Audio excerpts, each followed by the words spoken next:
The morning sun, usually a herald of hope, fractured into shards of anxiety as it glinted off Eleanor Wilson's porcelain coffee mug, which now lay in pieces on her porch steps. The sound of its demise was swallowed by a far more astonishing sight. 100 gleaming motorcycles, a metallic swarm of chrome and steel, filled her yard in Detroit's East Warren neighborhood. No riders were in sight, only the whisper of a handwritten note, stark against the polished leather of a seat. Her trembling fingers unfolded the paper. "You fed us when no one would. Now we feed you. Keys in each ignition." It concluded with a chilling detail. 7 days from foreclosure, and this happens. Eleanor, a woman whose 68 years had etched a map of resilience onto her face, touched the embossed leather seat of the nearest bike. The patch, Midnight Riders MC, was undeniable, the same insignia worn by the 15 formidable men who had appeared in last night's downpour. The very men the fancy bistro across the street had turned away with undisguised contempt. Her phone's insistent buzz jolted her. It was Thomas, her son. "Mama, turn on Channel 7 now," she heard, urgency straining his voice. She scrambled inside, fumbling for the remote. The television blared to life, the anchor's eyes wide with breaking news from East Warren. 100 motorcycles, worth over $2 million, delivered overnight to a local restaurant owner. Our helicopter is live at the scene. The camera swooped over Eleanor's modest property, capturing the impossible glint of metal arranged in military straight rows. Sources confirm the Midnight Riders Motorcycle Club has not only gifted these vehicles, the reporter continued, a note of incredulity in her voice, but their attorney has also paid off Mrs. Wilson's outstanding mortgage on both her home and business properties, a staggering $450,000 in total. Eleanor gripped the armchair, her knuckles white. A silver-haired man in a leather vest appeared on screen. "No comment," he told reporters, his voice resonating with quiet authority. "Except this. When you're judged your whole life, you remember who sees past the leather." The remote slipped from Eleanor's fingers, landing with a soft thud. Yesterday, she was a struggling restaurant owner about to lose everything. Today, debt-free, with a fortune in motorcycles. Tomorrow? What exactly would tomorrow bring? She stared at her weathered hands, hands that had served gumbo to those rain-soaked strangers when every other door was locked. The same hands now held keys to a fortune she never asked for, a reality she struggled to comprehend. What happens, she wondered, when a simple act of kindness crashes headfirst into a life-changing consequence? And what price, what unexpected obligation might come attached to such an extravagant reward? Just 3 days earlier, Eleanor had wiped condensation from the window of Soul Plates, the restaurant she had lovingly owned for 32 years. The rhythmic drumming of rain against the roof echoed the drumbeat of dread in her chest as she studied the foreclosure notice in her hand. Final payment due in 10 days, or everything would go to auction. The dining room stood empty, save for one table where Thomas sat hunched over his laptop. At 35, her son bore the weight of his recent layoff from the architectural firm where he'd worked for a decade, a harsh reminder of the economic winds buffeting their city. "You should have told me how bad it got, Mama," he said, his voice laced with unspoken guilt without looking up from the screen. "And what would you have done?" Eleanor responded, tucking the notice into her apron pocket, her tone a practiced blend of weariness and defiance. "Given up your apartment in Chicago to come save your old mother?" She didn't mention the 3 pipes that had burst in the same unforgiving winter, nor the sting of the bank denying her loan application 3 times, despite 3 decades of perfect payment history. She definitely didn't mention how the loan officer had smirked while explaining she was high risk due to current economic factors in this particular neighborhood. A thinly veiled reference to the ongoing struggle against gentrification that threatened to erase the very soul of East Warren. Across the street, the newly opened Emerson's Bistro gleamed with polished windows and a packed dining room, a stark contrast to Soul Plate's quiet despair, even amidst the downpour. Its owner, Jeffrey Emerson, whose grandfather once owned the very building Eleanor now occupied, made no secret of his desire to restore the block to its former glory by buying up properties for his expansion plans that seemed to view Soul Plates as an inconvenient obstacle. Eleanor's phone rang, pulling her from her thoughts. It was Darius, her last remaining employee, calling to say his car had broken down again.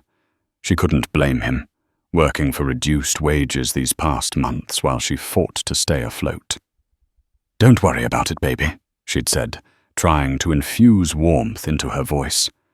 "I can handle tonight solo." The bell above the door chimed, announcing the arrival of Howard Sullivan, the bank manager, escorted by Jeffrey Emerson. Both men, impeccably dressed in expensive suits despite the torrential rain, radiated an air of predatory confidence. "Mrs. Wilson." Sullivan's voice was professionally cordial, yet his eyes coldly surveyed the empty tables.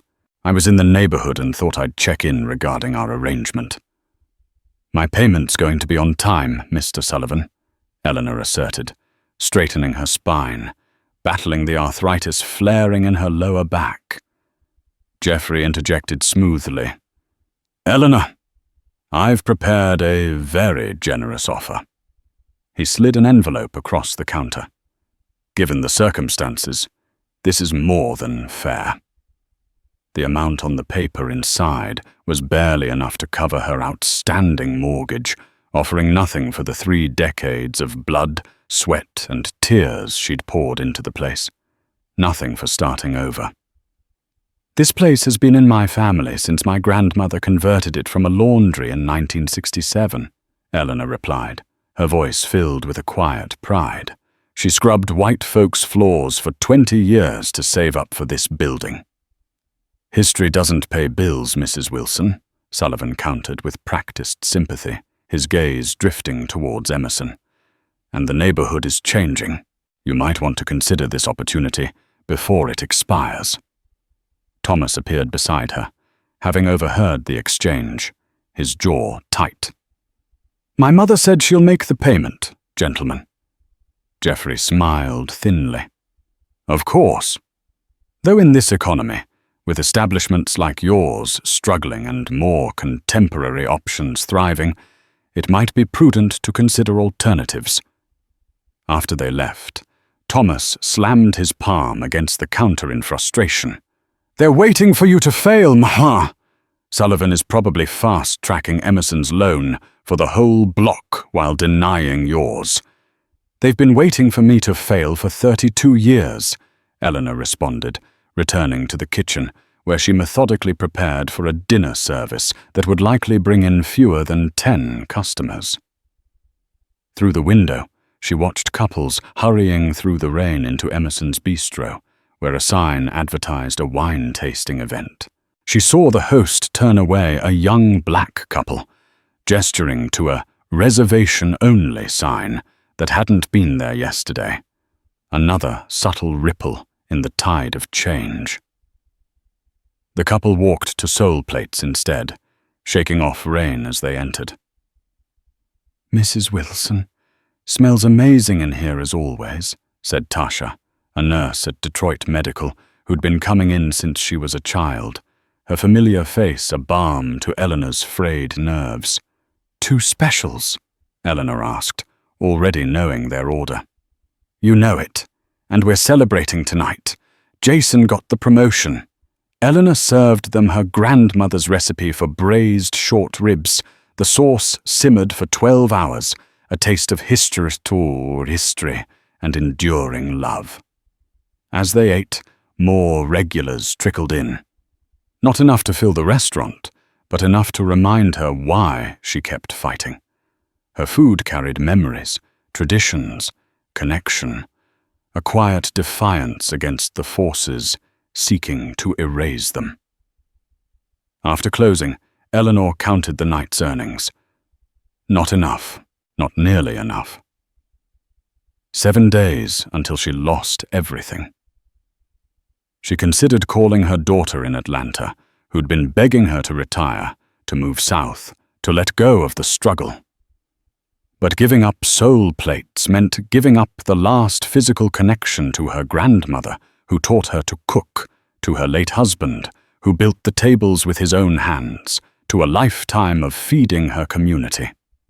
As she wiped down the counters, her hand brushed against her grandmother's vintage Le Creuset Dutch oven, Caribbean blue, still perfect after 50 years of use. It was the one luxury Grandma Olivia had allowed herself after buying the building. "Cook with pride," she'd told Eleanor, "and never let them convince you your work isn't valuable." Eleanor glanced out the window.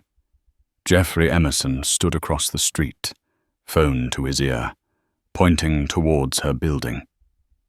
In a world that prizes the shiny and new, the greatest rebellion is preserving what has soul. What's he planning now? She wondered, a cold knot tightening in her stomach.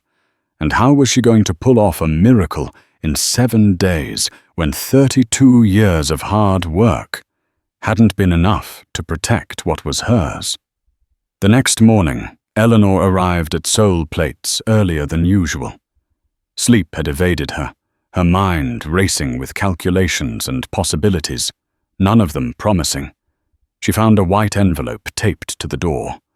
Another notice, this one from the city's health department, scheduling a random inspection for tomorrow. Random, she thought with a bitter twist of her lips. Like the 3 others in the past 6 months, each more nitpicky than the last. Inside, she called Thomas. "They're circling," she told him when he answered. "The inspection is tomorrow."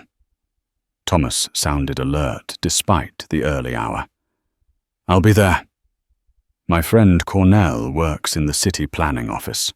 He says Emerson filed permits for expanded outdoor seating, claiming parts of what's technically your property line." Eleanor's blood pressure spiked. "He can't do that." "He can if he has the right friends at City Hall, Mama." Cornell, Thomas continued, said there was talk about revitalization grants for the block that somehow only Emerson's properties qualified for. After hanging up, Eleanor started prep work, chopping onions with more force than necessary, each slice a blow against the encroaching darkness. The bell above the door chimed. Darius arrived, hair still damp from the shower. "Miss Eleanor, I'm so sorry about yesterday. My transmission, it's all right, baby. I know you're doing your best." She handed him an apron. "But I need you solid today. Inspector coming tomorrow, again. That's the 4th one this year." "Exactly," Darius responded, a shared frustration hanging between them. By noon, the lunch crowd was decent, mostly regulars from the neighborhood and workers from nearby businesses. Eleanor was serving a table when the door opened, and in walked Cynthia Powell, the health inspector who'd conducted the last 3 random visits. "Miss Powell," Eleanor said, wiping her hands on her apron, a forced politeness in her tone. "Inspections scheduled for tomorrow." "Just grabbing lunch today, Mrs. Wilson." Powell's smile didn't reach her eyes. "Thought I'd try this place everyone's talking about." Eleanor returned to the kitchen, watching through the service window as Powell scrutinized everything, running a finger along the edge of a table, examining her water glass against the light, taking photos with her phone. "She's scouting," Darius whispered, his voice low. "My cousin works at Tiny's Grill over on 8 Mile. They pulled the same routine before hitting them with violations." When Powell left without finishing her food, Eleanor's shoulders tensed.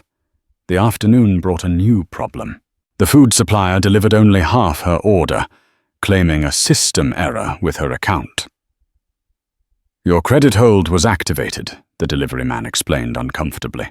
"Manager says until the outstanding balance is cleared." "What outstanding balance?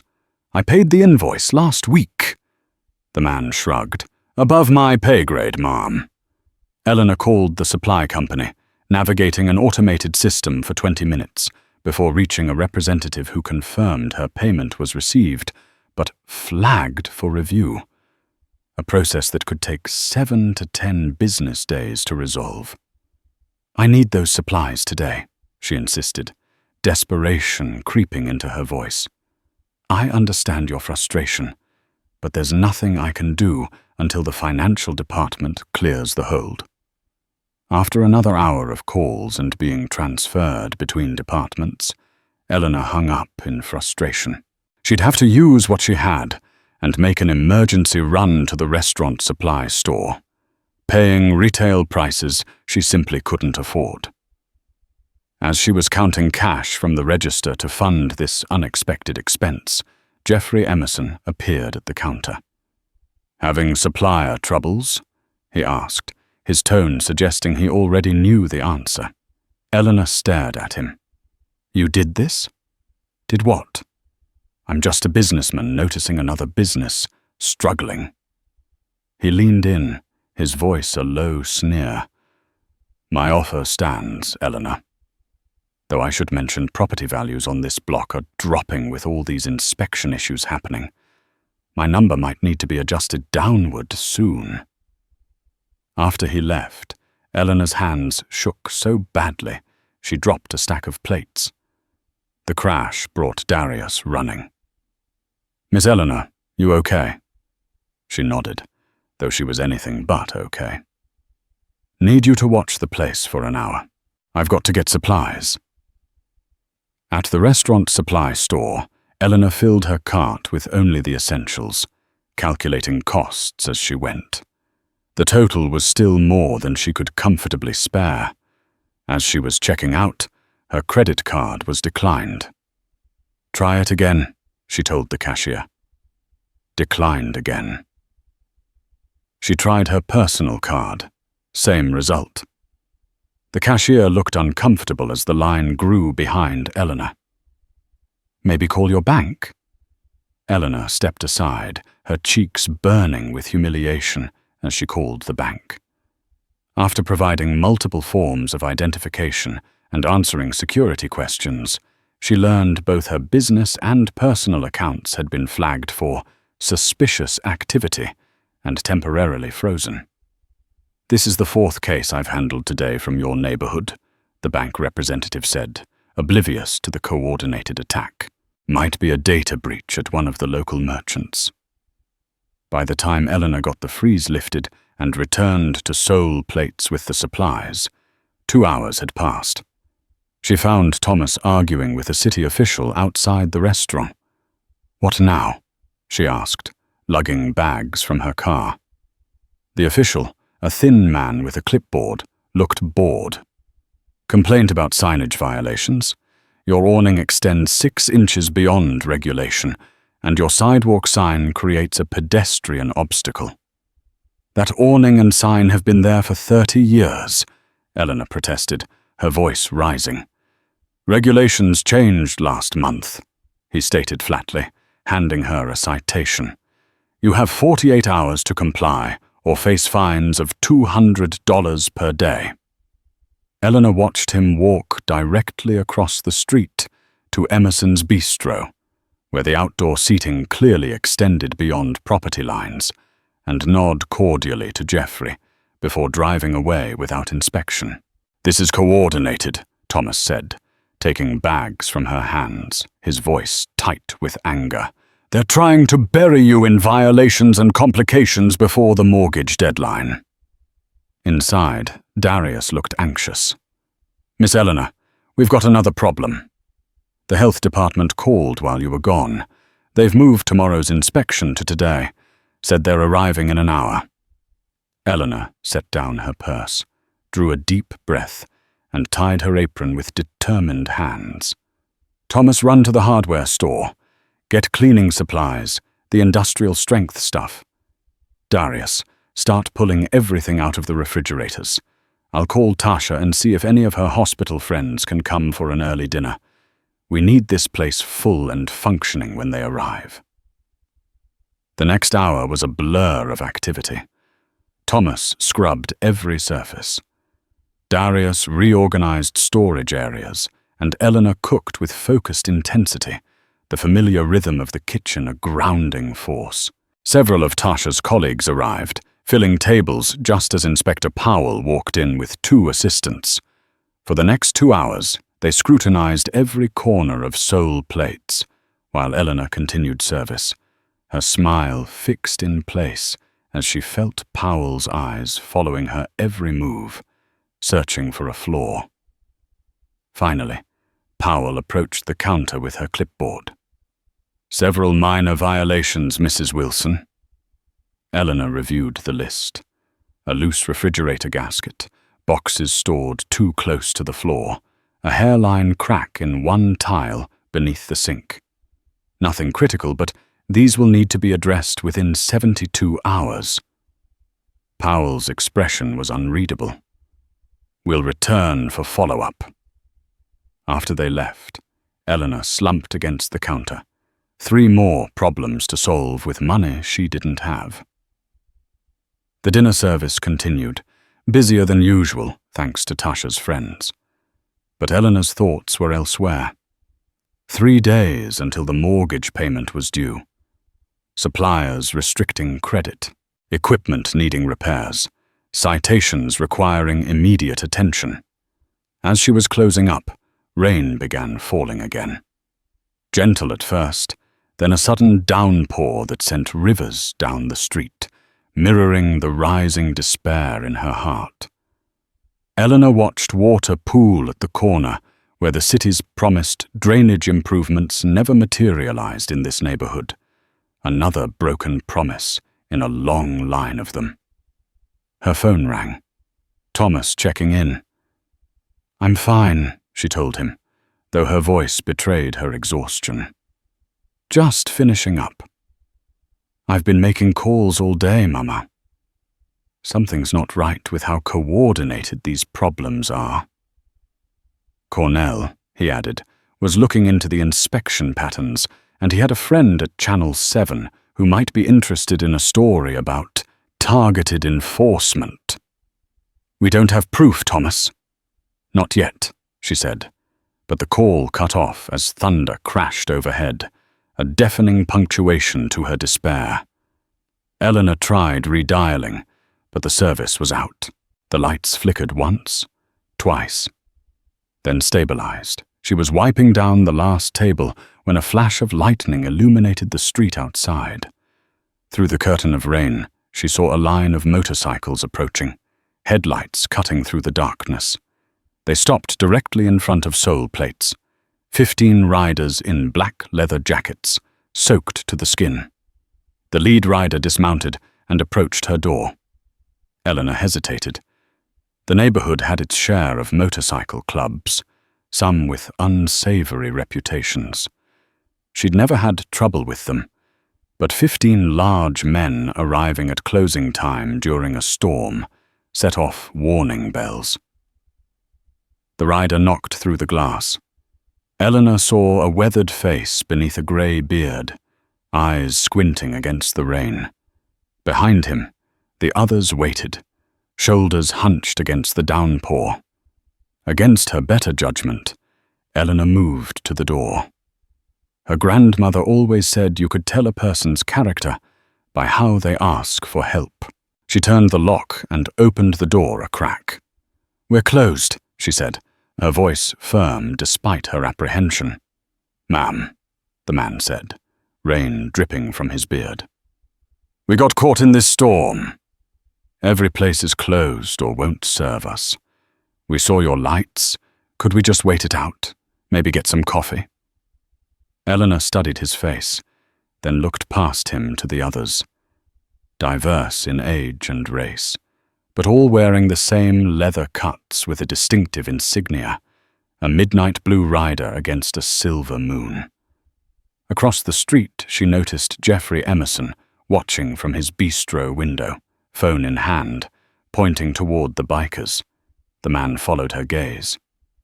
"We tried there first. They said they were having a private event." His mouth twisted. "Funny, since we could see empty tables." Eleanor made her decision, pushing the door wide open. "Coffee's free. Food costs money. Come in before you all catch pneumonia." As the riders filed in, shaking off rain, Eleanor realized she'd just invited 15 strangers into her empty restaurant during a storm, with no staff, no security, and no way to call for help if things went wrong. What had she done? And who exactly were these men with their leather vests and road-worn faces that struck such fear in Jeffrey Emerson that he was still watching them through his window, talking urgently into his phone? The bikers arranged themselves at 3 tables pushed together, leather jackets squeaking against vinyl seats. They were a weathered group, most in their 40s and 50s, with a few younger faces mixed in. Despite their imposing appearance, they maintained a respectful quiet, murmuring thanks as Eleanor brought a tray of coffee mugs. "Storm's supposed to pass in an hour," she said, setting down sugar and creamer. "You all just passing through or local?" The grey-bearded man who'd knocked extended a calloused hand. "Name's Walter Bishop. Most call me Bishop. We're the Midnight Riders MC, Detroit chapter, heading back from a charity run in Cleveland." "Charity?" Eleanor asked, unable to hide her surprise. A younger rider with dark skin and intricate tattoos covering his arms laughed. "Everyone's shocked when they hear that part. We raised $30,000 for the Children's Hospital this weekend."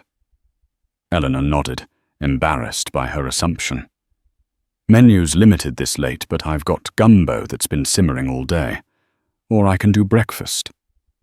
"Gumbo sounds perfect, ma'am," Bishop said, his eyes meeting hers with an unexpected kindness. "And whatever else you recommend. We'll take one of everything if you've got it. Been a long ride on empty stomachs."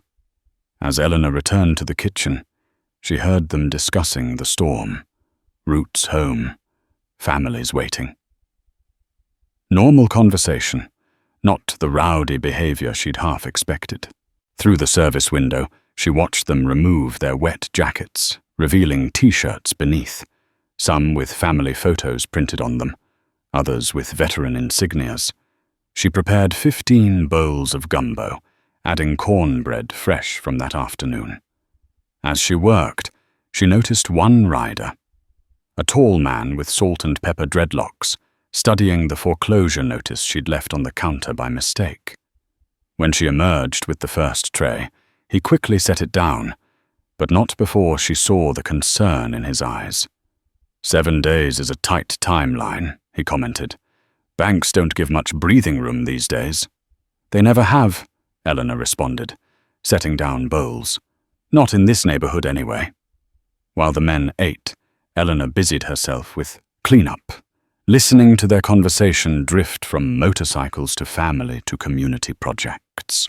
She learned that Bishop was a retired mechanical engineer, that the young tattooed rider taught music at a youth center, that several were business owners themselves. "This is the best gumbo I've had outside of New Orleans," declared a rider with a Louisiana accent. "Reminds me of my grandmother's." "That's high praise," Eleanor said, warmed by the compliment. "It's my grandmother's recipe too. Taught me when I was knee-high, standing on a stool to reach the stove." The storm intensified, Rain hammered against the roof, hard enough to make conversation difficult. Lightning flashed, followed immediately by a deafening crack of thunder. The lights went out, plunging the restaurant into darkness. "Everyone stay put," Eleanor said, reaching for her phone's flashlight. "Generator should kick in." But the backup power didn't engage. Eleanor fumbled her way to the storeroom, where the ancient generator controls were located. The rider's phone lights created islands of illumination in the darkened space. "Need help?" Bishop asked, following her with his own light. "Things are temperamental," Eleanor admitted, examining the generator panel. "And I can't afford to replace it." Bishop studied the setup, then knelt to examine the connections. "Looks like a failed transfer switch. Got tools?" For the next 20 minutes, Eleanor held a flashlight while Bishop worked on the generator. The rider with dreadlocks joined them, introducing himself as Franklin, an electrical contractor. "Banks making it hard for small businesses everywhere," Franklin commented as they worked. "My cousin lost his barber shop last year. Same pattern. Surprise inspections, supplier issues, loan denials." "Sounds familiar," Eleanor said cautiously, a bitter laugh caught in her throat. "Systematic," Franklin agreed, his eyes meeting hers with understanding. "They call it business, but there's another word for it." The generator hummed to life, lights flickering back on throughout the restaurant, a small victory in a string of defeats. When they returned to the dining area, Eleanor noticed several riders had cleared tables and washed dishes in her absence. "Didn't want to leave a mess," explained the tattooed music teacher. "My mama raised me better than that." Eleanor brought out coffee refills and slices of sweet potato pie she'd been saving for tomorrow. As she served them, she noticed a small album that had fallen from one rider's jacket. When she picked it up, it fell open to reveal photos of children in hospital beds, each holding handmade cards, thanking the midnight riders. The rider, a woman in her 60s with close-cropped silver hair, gently took it back. "Our annual ride. Started it after my grandson beat leukemia." "That's beautiful," Eleanor said sincerely. "Community takes care of its own," the woman responded. "Or should." Across the street, Eleanor noticed lights still on at Emerson's Bistro. Jeffrey stood in the window, now accompanied by two men in suits, despite the late hour. One looked familiar. She recognized Howard Sullivan from the bank. Bishop followed her gaze. "Friend of yours?" "Opposite," Eleanor admitted. "That's the man trying to take my building. Been after it for years. His grandfather owned it before mine bought it in the 60s. Now he's got friends helping squeeze me out."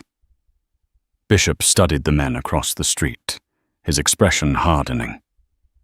"Sullivan from First Metropolitan. You know him. Let's say our paths have crossed." Bishop exchanged glances with Franklin, something unspoken passing between them. The storm began to abate, rain softening to a gentle patter. Riders checked phones, announcing it was time to move on. They insisted on paying, leaving generous cash tips despite Eleanor's protests. As they prepared to leave, Bishop hung back, examining a faded photograph on the wall. Eleanor's grandmother standing proudly in front of the building on opening day, 1967. "Your grandmother?" he asked. "Olivia Wilson. Toughest woman I ever knew. Taught me everything about food and not backing down." Bishop nodded, respect evident in his eyes. "Reminds me of my mother." Same determination. He studied the photo a moment longer. "Thank you for your kindness tonight, Mrs. Wilson. Not everyone would open their doors to people who look like us." "I judge by actions, not appearances," Eleanor responded, a quiet strength in her voice. My grandmother taught me that, too. As the riders mounted their motorcycles, Eleanor noticed Franklin speaking intently with Bishop.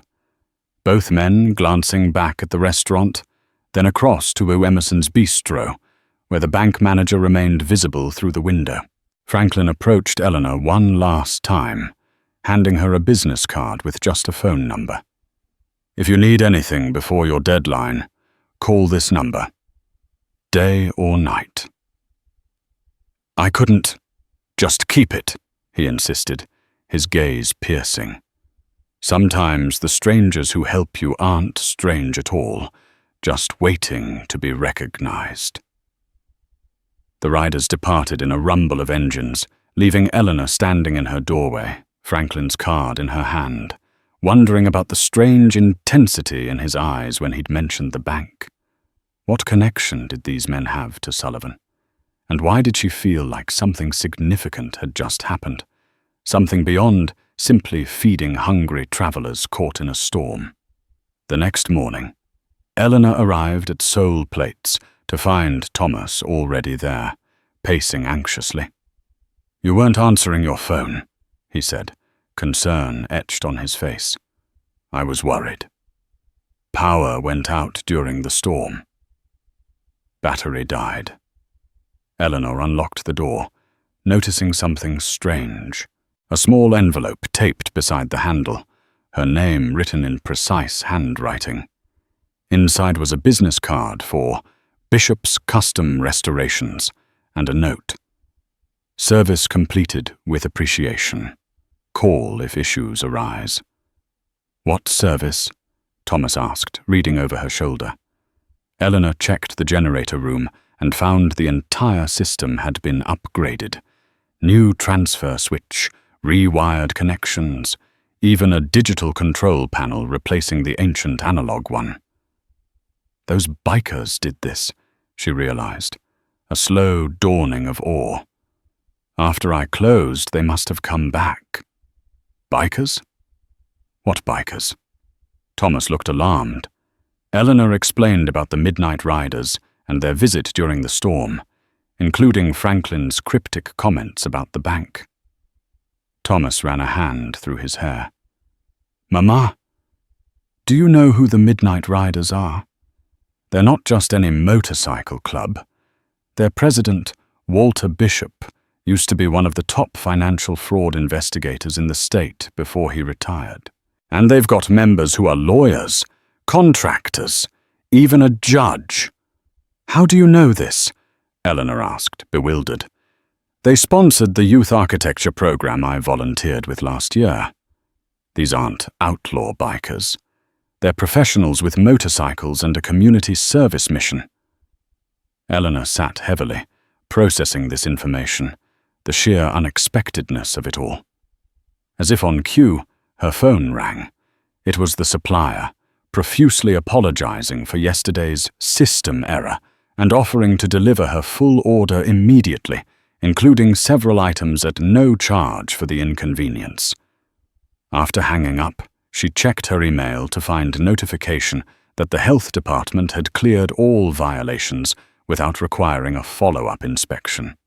The message cited documentation provided by a third party proving her compliance. Something's happening, she told Thomas, a new, fragile hope blooming in her chest. First the generator, now this. The bell above the door chimed as a courier entered, delivering an envelope requiring Eleanor's signature. Inside was a letter from the city planning office, apologizing for the erroneous citation regarding her awning and sign. All fines had been waived. Eleanor stared at Thomas. What is going on? I think you made some powerful friends last night, he said, looking as bewildered as she felt. The morning brought more surprises. Regular customers arrived bearing gifts, ingredients, supplies, even cash donations, saying they'd heard Soul Plates was having trouble. Heard from who? Eleanor asked Tasha, when she brought in a basket of produce from her community garden. Facebook group, Tasha said, showing Eleanor her phone. "Someone started a Save Soul Plates page last night. It's got 3,000 members already." The page featured professional photographs of the restaurant, Eleanor's story, and testimonials from customers spanning decades, all organized by an anonymous community advocate. By noon, the restaurant was packed, busier than it had been in months. Local news crews arrived, interviewing customers about why Soul Plates mattered to the neighborhood, testament to the powerful, yet often unseen, social capital of local establishments. Eleanor managed the unexpected rush with Darius and Thomas helping, her mind spinning with questions. When she finally got a break, she stepped outside for air and noticed something odd across the street. Emerson's bistro was nearly empty, a handwritten cash-only sign posted on the door. Her phone rang, an unknown number. She answered cautiously. "Mrs. Wilson." Howard Sullivan from First Metropolitan Bank. His voice sounded strained, a subtle tremor underlying his usual professional veneer. Eleanor braced herself. "Yes?" "There's been a development. The bank would like to offer you a modification agreement, reduced interest, extended terms, and forgiveness of the current past due amount." Eleanor nearly dropped the phone. Why the sudden change of heart? Sullivan cleared his throat, a rustling sound of discomfort. "Let's just say some irregularities in your account handling were brought to senior management's attention. We're eager to rectify any misunderstandings." After she hung up, Eleanor noticed a motorcycle passing slowly. "Franklin, the electrical contractor from last night." He nodded once, a subtle acknowledgement, then continued on. It was a silent message, a confirmation that the gears of justice, once set in motion, were indeed turning. That afternoon, Jeffrey Emerson himself appeared at her counter, his usual confidence utterly absent. "Eleanor," he began, his voice lower than usual, stripped of its usual bravado, "I'd like to withdraw my purchase offer and apologize for any pressure you may have felt." "That's quite a change, Jeffrey," Eleanor said, a hint of steel in her voice. His eyes darted nervously to the door, as if expecting to be caught. "Sometimes we need perspective on what truly matters in business. Community relationships, for instance." As he hurried out, Eleanor spotted Bishop sitting at a corner table, watching Emerson's retreat with a flicker of satisfaction in his eyes.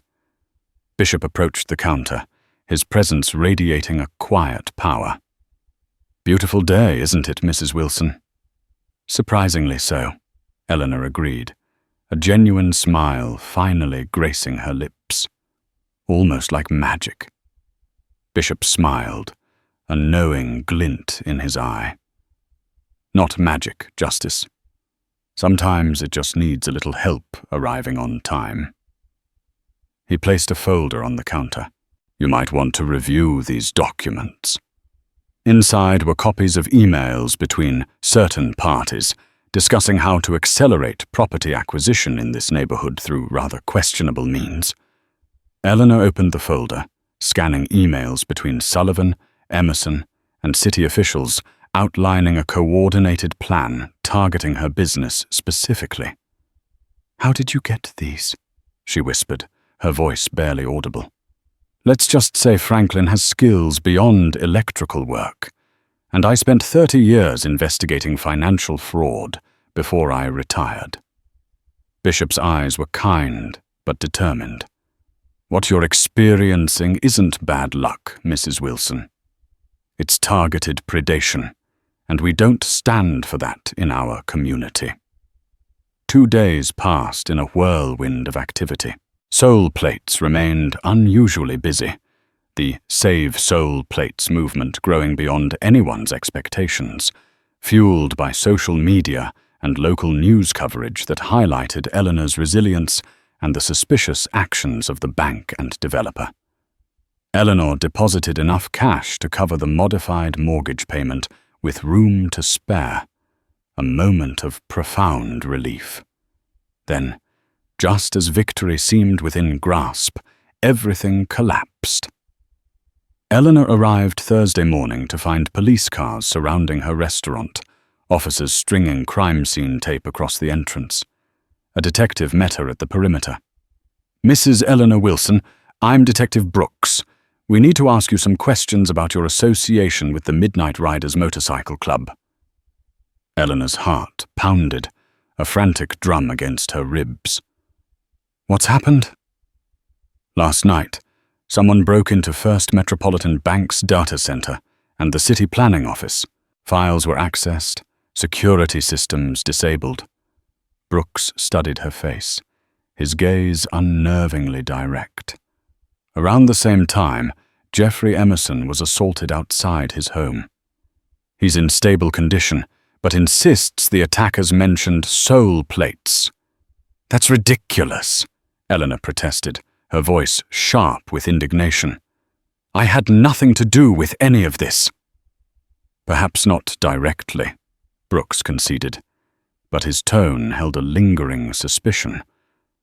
"But we have witnesses placing several midnight riders at your establishment Monday night and subsequent digital evidence connecting them to these incidents." Thomas arrived immediately, calling a lawyer friend who advised Eleanor not to answer further questions. The detective left, but the damage was done. Officers continued processing the restaurant as a location of interest, preventing business operations. By afternoon, the story hit local news. "Beloved restaurant linked to criminal organization," complete with security footage showing the bikers entering soul plates during the storm, a benign act now twisted into sinister evidence. "They're twisting everything." Thomas fumed, watching the broadcast with Eleanor at her home, his face flushed with anger. "Making it sound like you're running some kind of front operation." Eleanor's phone hadn't stopped ringing. Reporters, concerned customers, even old friends, their voices laced with questioning judgment. There was no word from Bishop or any of the riders. Friday morning brought worse news. The bank's modification offer was withdrawn, Sullivan claiming, "New information regarding potential criminal connections necessitates re-evaluation of risk factors." The foreclosure was back on, payment due in full by Monday. The health department returned, citing anonymous complaints about food safety. This time, they found enough minor violations to justify temporary closure pending a full inspection, a punitive measure designed to crush. "It's retaliation," Thomas said, as they stood outside the shuttered restaurant, the reality of their defeat sinking in. Sullivan and Emerson pushing back after whatever the riders did. Eleanor felt the weight of 32 years collapsing. The dream her grandmother had built crumbling around her. "I never asked them to break laws for me," she whispered, her voice raw. "I just fed them during a storm." She tried calling Franklin's number, but it was disconnected. Bishop's business card led to a recording stating the shop was closed indefinitely. By Saturday, Soul Plate's social media pages filled with comments questioning Eleanor's character, the carefully cultivated community now poisoned by suspicion. The Save Soul Plates group disappeared entirely. Longtime customers texted their support privately, but admitted they were hesitant to be publicly associated given the criminal investigation, a testament to the chilling power of smear campaigns. "We should go to the police," Thomas suggested, his voice desperate. "Tell them everything about Sullivan and Emerson's coordination against you." "With what proof?" Eleanor asked, defeat weighing her voice. "The documents Bishop gave me implicate the riders in computer crimes. If I show those to police, I'm admitting connection to what they're being investigated for." It was a trap, expertly laid. Saturday evening, Eleanor sat on her porch, watching rain fall again, softer than Monday's storm, but persistent. She held the foreclosure notice, now stamped "Final Notice" in angry red letters. All the hope of the past few days had evaporated, leaving her more desperate than before, the rain a silent companion to her sorrow. Her phone rang. Tasha calling with another blow. "Miss, Eleanor, you need to see this. They vandalized Soul plates." Eleanor and Thomas rushed to the restaurant through the rain. Someone had spray-painted "Criminal" across the front window. Inside, chairs were overturned and food from the refrigerators had been dumped onto the floor. A brutal message of desecration. "Who would do this?" Thomas asked, his voice breaking, tears welling in his eyes. Eleanor touched the shattered glass of her grandmother's framed photograph, the one of opening day. "Someone who wants to make sure I can't recover." As they attempted to clean up the mess, Detective Brooks appeared, his face grim. "I'm not supposed to tell you this," he said, glancing over his shoulder, his voice low. "But something's not adding up in this investigation. The timing of the break-ins, Emerson's assault, it's too convenient." "What do you mean?" Eleanor asked, a sliver of hope rekindling in her chest. "I mean, Emerson's story has inconsistencies, and the surveillance footage from the bank shows figures in ski masks, not motorcycle gear. But my captain shut down those lines of inquiry fast." He handed Eleanor his card. "If you have information that might help clarify things, call me directly, not through dispatch." After he left, Thomas examined the spray paint more closely. "Mama, look at this. It's the same color as the paint they used to mark Emerson's patio furniture. I noticed it yesterday." "Doesn't matter," Eleanor said, the weight of everything crashing down again. "By Monday, this place won't be mine anymore." They worked until midnight, salvaging what they could, the air thick with despair and the stench of spoiled food. When they finally left, Eleanor took one last look at Soul plates, her life's work now damaged, defaced, and on the verge of being lost forever. "I just wanted to keep what Grandma Olivia built," she whispered, the words choked with emotion. "To pass it on someday." Thomas put his arm around her shoulders. "I know, Mama. I know." As they drove away, neither noticed the unmarked van parked across the street or the camera lens capturing their departure, the silent observer to their grief. Sunday morning arrived with a heaviness Eleanor hadn't felt since her husband's funeral. 3 o'clock tomorrow, the final deadline to pay or surrender everything. She sat at her kitchen table, sipping coffee that tasted like nothing, surrounded by mortgage documents and bank statements. Thomas entered, his face grim. "You need to see this." He showed her his phone. Channel 7 News was reporting live from Soul plates. Overnight, someone had added to the vandalism. Racial slurs spray-painted across the door, a crude noose symbol on the sidewalk, a sickening escalation of the attack designed to provoke and intimidate. "I need to go there," Eleanor said, already reaching for her keys, her eyes burning with righteous anger. "They're waiting for you," Thomas warned. "There are news vans. Police." "It's still my restaurant until they take it." When they arrived, the scene was worse than the broadcast showed. A small crowd was gathered. Some neighbors, some reporters, a few curiosity seekers with phones raised to capture the spectacle. Police took photos of the graffiti, while an officer strung yellow tape. Eleanor approached, head high, despite the shame burning in her chest. The reporter who'd covered the Save Soul plates story days earlier now pivoted, thrusting a microphone toward her. "Mrs. Wilson, How do you respond to allegations that your restaurant is connected to criminal activity?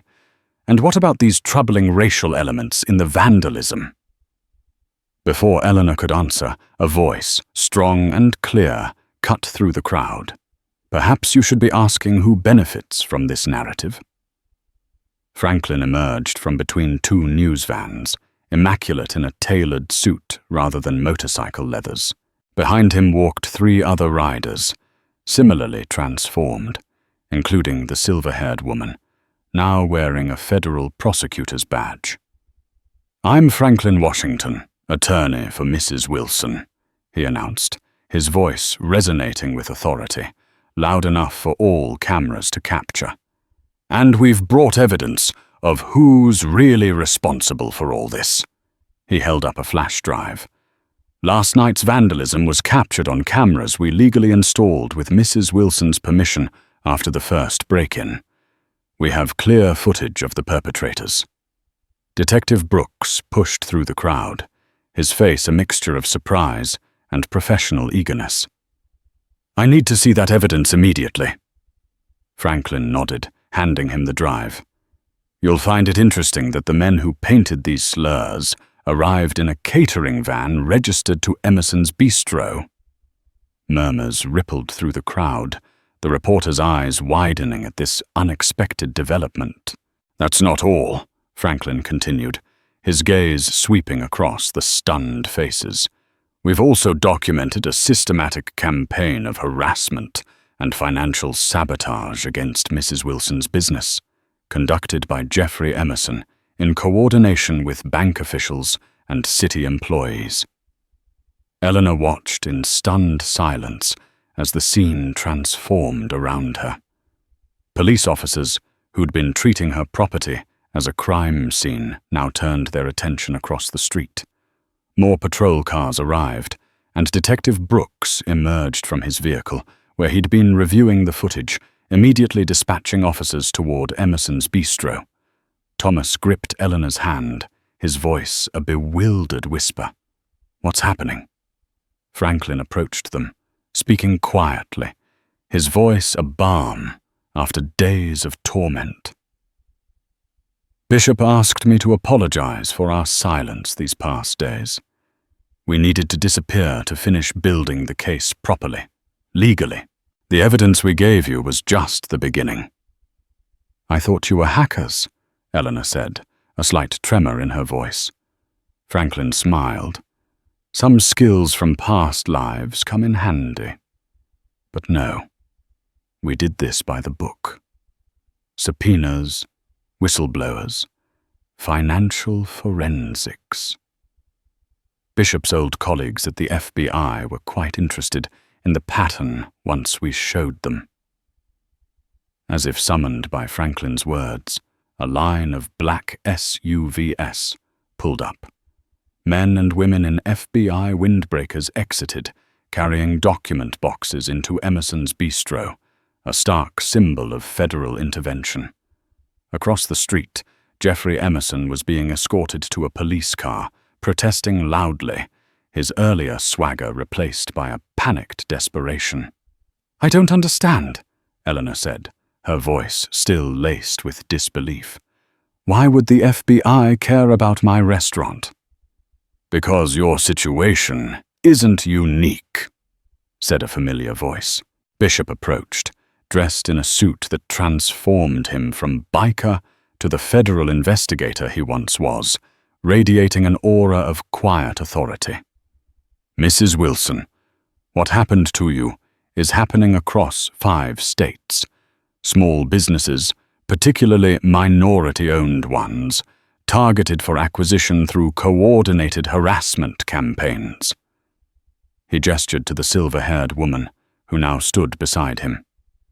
"This is Diane Reynolds, U.S. Attorney's Office. She's been building a RICO case against a network of developers and bank officials for 2 years. He paused, his gaze meeting Eleanor's. "Your situation provided the final evidence they needed." Diane stepped forward, her expression firm. "We've documented 17 cases identical to yours. First, Loan applications denied despite perfect credit. Then health inspections, supplier issues, credit freezes, all coordinated to force owners to sell below market value, often displacing long-standing community anchors in the process. Eleanor stared at them, the pieces of the puzzle finally falling into place, a horrifying tapestry of systemic injustice. And Emerson? Sullivan? Part of a larger network? Bishop confirms. Buying properties, flipping them to shell companies, laundering money from other operations. Classic gentrification with a criminal twist, often exploiting communities that lack the resources or political connections to fight back.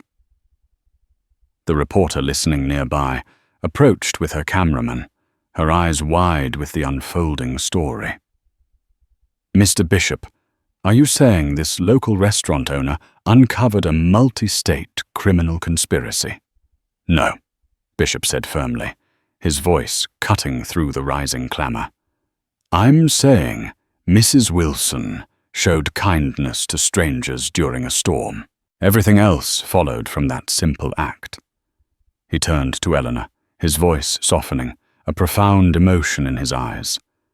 I never told you why this mattered so much to me. My mother owned a bakery 3 blocks from here in the 1970s. Emerson's father used these same tactics to force her out. She died still believing she'd failed somehow, a victim of a system designed to exploit rather than uplift. Eleanor's hand flew to her mouth, a gasp escaping her lips. Your mother was Beatrice Bishop? She made those lemon pound cakes everyone talked about. You knew her. My grandmother bought cakes from her every week. Said no one made cake like Beatrice. Bishop's eyes glistened, a profound connection forged in shared history and enduring memory. When we stopped here during the storm, I recognized your grandmother in that photo. Then I saw the foreclosure notice and Emerson across the street. History repeating itself. I couldn't let it happen again. The cameras continued rolling as Bishop explained how the Midnight Riders, a group formed largely of professionals who'd seen injustice in their respective fields, had been quietly gathering evidence on predatory development practices for years, their motorcycles a cover for deeper, more strategic operations. Mrs. Wilson's kindness didn't just help 15 wet bikers, Bishop told the reporter, his voice ringing with conviction. It gave us the final piece we needed to bring down an organization that's destroyed dozens of family businesses and community anchors, eroding the very fabric of neighborhoods like this across the country. Detective Brooks returned, addressing Eleanor, a newfound respect in his demeanor. Mrs. Wilson, the bank president is on his way here personally. Says there's been a grave misunderstanding about your mortgage situation. Franklin laughed, a sound of triumph. Amazing how quickly attitudes change when federal indictments start flying. Eleanor watched as more officials arrived, the mayor's office sending representatives, city council members, suddenly concerned about small business protection. The bank president himself stepping from a town car, looking ashen, his empire crumbling around him. What happens now? She asked Bishop, the chaos and confusion giving way to a nascent sense of victory. Justice, he said simply. For my mother? For your grandmother? For everyone they've pushed out over the years? As cameras flashed and the crowd grew, Eleanor realized she was witnessing more than the salvation of her restaurant. She was seeing the exposure of a system that had worked against people like her for generations, a silent war waged against the soul of communities, all because she chose to feed strangers during a storm, a simple act of human decency that ignited a firestorm of justice. 2 weeks later, Eleanor stood in Sol Plates' newly renovated kitchen, admiring the gleaming commercial equipment that replaced her aging appliances. The restaurant had been closed for renovations, all expenses covered by the restitution fund established after the full extent of Emerson and Sullivan's crimes became public. 17 business owners across the region, all targets of the same predatory scheme, had received similar compensation, a testament to the power of a single case to unravel a vast conspiracy. For Eleanor, it meant not just saving Soul Plates, but transforming it into the restaurant she always dreamed it could be, a beacon of hope and resilience. "What do you think, Grandma Olivia?" she whispered, touching the frame of the restored photograph, now hanging in a place of honor near the entrance. "We did it. We held on." The bell above the door chimed. Thomas entered with Franklin and Bishop, all carrying rolled blueprints. "Mama, wait until you see what the city council approved," Thomas said, excitement lighting his face. "Full historical designation for Soul Plates. They can never threaten this building again." Franklin spread the plans across a table, revealing intricate architectural drawings. The preservation grant came through too. "We can restore the original facade exactly as it looked when your grandmother opened in '67, a tribute to her vision and enduring legacy." "And this," Bishop added, unrolling another set of drawings, "is the community kitchen space the bank is funding as part of their settlement. 5 aspiring chefs will train here each year with full scholarships, ensuring that the culinary traditions of this neighborhood continue to thrive." Eleanor traced the outlines with her fingertip, still processing how completely her fortunes had reversed, her quiet act of kindness sparking a revolution. Beyond saving her restaurant, the exposure of the development scheme had created a ripple effect throughout Detroit. The mayor had established a task force on predatory business practices. The state attorney general was investigating similar patterns in other cities, recognizing the widespread nature of such economic injustices. "It's more than I ever imagined," she admitted, a tear glistening in her eye. "Sometimes I wake up thinking it's all a dream." "No dream," Bishop assured her, his voice gentle but firm. "Just long overdue justice." The door opened again as Darius arrived with Tasha and several other regulars, arms loaded with decorations for tomorrow's grand reopening. The celebration had expanded beyond Eleanor's original vision, now including a block party and ribbon-cutting ceremony with city officials who suddenly discovered their deep appreciation for neighborhood institutions, eager to align themselves with a success story. As they prepared, Eleanor slipped away to the small office behind the kitchen. On her desk sat a leather-bound recipe book, a gift from the Midnight Riders. Inside, they'd collected and preserved not just her grandmother's recipes, but stories from customers about what Soul Plates had meant to them over 3 decades, a living archive of community memory. The final page contained a photograph taken the day after the raid. Eleanor standing proudly in front of her restaurant, surrounded by riders who had shed their leather for business attire, revealing the professionals they'd been all along. Beneath it, an inscription in Bishop's neat handwriting. "The truest test of character isn't how we treat those who can help us, but how we respond to those who seem to need our help."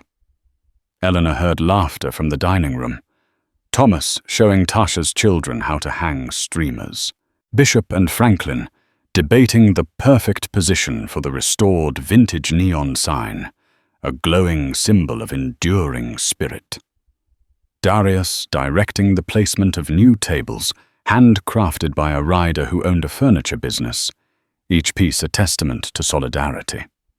A knock at the open door revealed Diane from the U.S. Attorney's office. "I thought you'd want to know," she said, a hint of satisfaction in her voice. "Emerson took a plea deal this morning. Full confession, naming co-conspirators.